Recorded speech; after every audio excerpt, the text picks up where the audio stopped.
दोस्तों नमस्कार, मैं हूं राजकुमार सिंह। एक बार फिर बात हरियाणा में कांग्रेस के जीती हुई बाजी हार जाने के कारणों की। ईवीएम पर संदेह और सवालों का निर्णायक समाधान तो चुनाव आयोग या फिर सुप्रीम कोर्ट ही कर सकता है, लेकिन हरियाणा समेत तमाम राज्यों में हार में खुद कांग्रेसियों की भूमिका कम नहीं रहती। जिस 90 सदस्यीय हरियाणा विधानसभा के चुनाव में तमाम चुनावी पंडित अनुमान लगा रहे थे कि कांग्रेस 60 पार कर जाएगी या फिर 70 भी पार कर जाएगी, वो बहुमत के आंकड़े से भी 9 कम यानी 37 सीटों पर सिमट गए।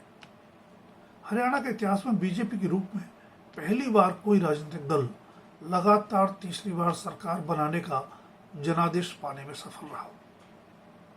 कुछ लोगों को यह चमत्कार लग रहा है, पर ऐसा सोचना चुनाव जीतने की बीजेपी की कोशिशों और हारने की कांग्रेसियों के कवायद दोनों का ही अपमान है। 4 महीने पहले लोकसभा चुनाव में बीजेपी और कांग्रेस 5-5 सीटें जीतने में सफल रहे थे। तभी से मान लिया गया था कि हरियाणा में सत्ता विरोधी हवा ही नहीं, आंधी चल रही है। मत प्रतिशत और विधानसभा क्षेत्रों में बढ़त के मामले में बीजेपी के आगे रहने के बावजूद ऐसा कैसे मान लिया गया, यह कांग्रेस या चुनावी पंडित ही बेहतर जानते होंगे। बेशक विधानसभा चुनाव में कड़े मुकाबले का संकेत वह अवश्य था।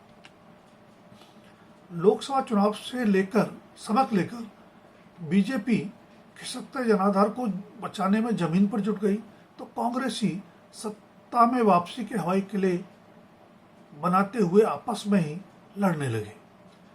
लोकसभा चुनाव में कांग्रेस और आपके बीच गठबंधन हुआ था। आप भले ही अपने कोटे की एकमात्र कुरुक्षेत्र सीट नहीं जीत पाई, लेकिन गठबंधन बीजेपी से 5 सीटें छीनने में सफल रहा। राष्ट्रीय राजनीति के दूरगामी परिणामों के मद्देनजर भी राहुल गांधी चाहते थे कि विधानसभा चुनाव में आप, सपा और माकपा को कुछ सीटें देकर इंडिया गठबंधन की एकजुटता की तस्वीर पेश की जाए। इससे राजनीतिक विकल्प के प्रति मतदाताओं का विश्वास भी बढ़ता, लेकिन सत्ता विरोधी भावना से ही चुनाव जीत जाने के प्रति आश्वस्त कांग्रेसियों ने उनकी भी नहीं सुनी। पता नहीं कांग्रेसियों को किसने बता दिया था, जनता उनकी ताजपोशी का फैसला कर चुकी है, इसलिए वे चुनाव जीतने के बजाय अपनी चौधर की बिछाने में अपना समय और ऊर्जा लगाएं। यही किया भी गया।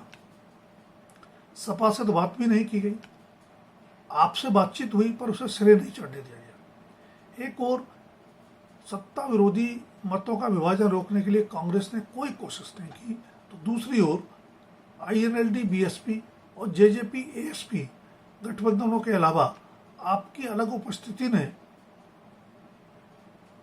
बीजेपी विरोधी वोटों का बिखराव सुनिश्चित कर दिया। रही सही कसर गलत टिकट वितरण के चलते ललित नागर, शारदा राठौर और चित्रा सरवारा जैसे दमदार बागियों ने पूरी कर दी,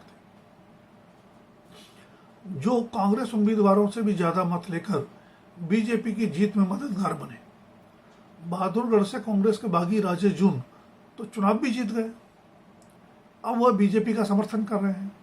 क्या यह कोई सुनियोजित खेल था जो कांग्रेसियों ने ही कांग्रेस के खिलाफ खेला? राहुल गांधी अक्सर कांग्रेस कार्यकर्ताओं को शेर बताते हैं। हरियाणा की चुनावी सभा में उन्होंने कहा कि जंगल में शेर अक्सर अकेला पाया जाता है, लेकिन कांग्रेस में कई शेर हैं जो कभी कभी आपस में भी लड़ जाते हैं। जाहिर है उनका इशारा भूपेंद्र सिंह हुड्डा और कुमारी शैलजा में टकराव की ओर था। राहुल गांधी ने मंच पर ही दोनों के हाथ पकड़कर मिलवाई भी, पर उससे दिलों का दुराव कम नहीं हुआ और शेरों की आपसी झगड़ी में ही कांग्रेसी सत्ता की बगिया खिलने से पहले उजड़ गई। राजनीतिक विरोधियों से लड़ने से ज्यादा समय और ऊर्जा आपस में लड़ने में लगाने की कांग्रेसियों की फितरत पुरानी है। उसके चलते अक्सर सत्ता की जंग हार जाना भी नई बात नहीं है कांग्रेस के लिए, लेकिन उससे निजात की कोई कारगर कोशिश नजर नहीं आती।